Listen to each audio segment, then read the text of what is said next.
Future क्या है? Knowledge ही future है।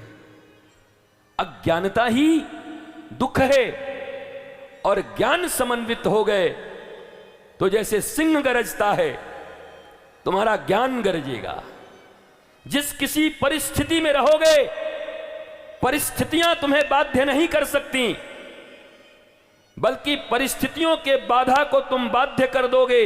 हमारे गुरु ने हमसे सदा एक बात कही, सुन, और हां, बाधाओं को बाध्य करके आगे बढ़ते जाना, बाधाओं से तुम बाधित मत होना, क्योंकि तुम्हारे साथ राधा है। जिनके साथ राधा है उनके जीवन में बाधा कहीं नहीं रह सकती, उनको हारना ही पड़ता। कृष्ण प्रेम की अविरल धारा ही राधा है। निरंतर श्री कृष्ण प्रेम में जिसकी अनुरक्ति है, अनुराग है, वही राधा है। उन राधा के प्रति जिसकी भक्ति हो, योग हो, समर्पण हो, इस दुनिया में छोटी से छोटी चीज के लिए भी तुम्हें समर्पित होना पड़ता है कि नहीं? एक मजदूर को 300 रुपए कमाने के लिए रोज 8 घंटे तक अपने मालिक के हाथों समर्पित होना पड़ता है कि नहीं? उन 8 घंटों में वो मालिक है, जो कहेगा वो करना पड़ेगा। 300 रुपए के लिए भी समर्पित होना पड़ता है।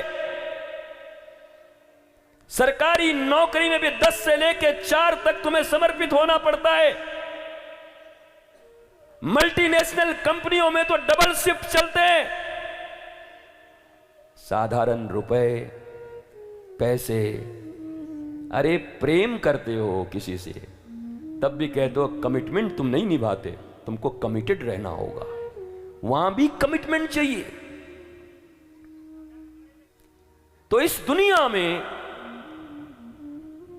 अगर श्रेष्ठ अवस्था को प्राप्त करना चाहते हो, रामो विग्रहवान धर्मानंद घर आनंद भयो, जय कन्हैया लाल की। नंद के घर में आनंद श्री कृष्ण आ रहे हैं, और सबके हृदय में रमण करने वाले अत्यंत रमणीक पूरे ब्रह्मांड के लिए राम आने वाले हैं। क्या इनका आगमन ऐसे ही हो जाएगा? कमिटमेंट नहीं चाहिए, डेडिकेशन नहीं चाहिए, समर्पण नहीं चाहिए, तो समर्पित नहीं होते। छोटी छोटी चीजों के लिए समर्पित हैं। हमको 100 मीटर में बहुत आगे बढ़ना है, हमको चेस खेलना है, हमारा क्रिकेट में बहुत कमिटमेंट है, मेरा समर्पण है, मेरा डेडिकेशन है, मेरा सब ठीक है, पर एक जगह जहां कमिटेड रहना चाहिए वहां क्यों नहीं हो? ज्ञान के प्रति, नॉलेज के प्रति। केवल गूगल के इंफॉर्मेशन से कितना आगे बढ़ोगे? गूगल के इंफॉर्मेशन तुम्हारे चित्त की दशा को कितना सुंदर बना सकता है, तुम्हारे मन की उलझनों को कितना मिटा सकता है गूगल। वो तो तुम्हारा आत्मज्ञान ही तुम्हें तुम्हारे मन के बंधनों से मुक्ति दे सकता है। और जीवन का एक लक्ष्य है, भगवान की भक्ति। क्यों जरूरी है? नहीं करेंगे हम, मजबूरी है? हां है, करना पड़ेगा। क्यों? क्योंकि ये सारी प्रकृति ईश्वर के अधीन है। तुम एक छोटे से इकाई हो, चींटी की तरह। पूरा गूगल कर दिया जाए तो इस पूरी दुनिया में इतने देश हैं, इतने महादेश, उसमें एक देश भारत, भारत में एक उत्तर प्रदेश, उत्तर प्रदेश में एक रामपुर, रामपुर में एक चैनपुर, चैनपुर में भी ये जगह, लोकेट भी नहीं हो पाओगे ठीक से। बहुत ज्यादा हस्ती है नहीं तुम्हारी इंडिविजुअली। बूंद हो, हवा का एक झोंका तुम्हें सुखा देगा, मिट्टी का एक कण गिर गया तो कीचड़ बन जाओगे, एक बूंद हो तुम।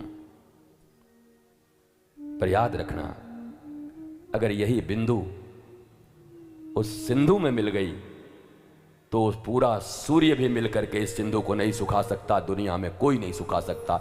यह बिंदु का सिंधु में मिलन ही भक्ति। इस अल्पज्ञता का उस सर्वज्ञता में मिलन ही भक्ति है। गंगा जब निकलती है गंगोत्री से, गोमुख से, कल कल कल्लोल वंदनी होती हुई जड़ी बूटी, बढ़िया भाव उसके, बढ़िया सुंदर शीतलता मिठास है जल में, पर जब जाके गंगा सागर में मिलती है तो खारी बन जाती है। गंगा होने का अभिमान अगर उसको, मैं गंगा हूं, मैं खारी नहीं बनूंगी, तो सागर बोलेगा दूर रह, हट जा। क्योंकि सारा तीर्थ बार बार और गंगा सागर एक बार। हमने यही सुना था बचपन में नानी लोगों से, सारे तीर्थ बार बार, गंगा सागर एक बार। गंगा को भी अपना स्वभाव खोना पड़ता है, स्वरूप खोना पड़ता है, अपने स्वाद खोने पड़ते हैं, तब वो महासागर में मिलकर के और फिर अजर अमर बन जाती है। मेरे माई बाप, तुम्हारे तुच्छ अहंकार, एकेडमिक क्वालिफिकेशन, छोटी छोटी बातें, मेरे ये कपड़े, मेरा ये घर, मैं इतना पढ़ा हूं, मेरे ऐसे नहीं करता, मैं वो हूं, ये तुम्हें कभी ईश्वर से मिलने नहीं देगा, ये कभी तुम्हें विराट नहीं होने देगा। क्षुद्र हो और क्षुद्र ही रह जाओगे, और क्षुद्रता में, संकोच में, संकीर्णता में पाप और दुख है। विष्णु का अर्थ होता है विराट। विष्णु कोई नाम नहीं है, विष्णु शब्द का अर्थ होता है विराट, एक्सपेंशन।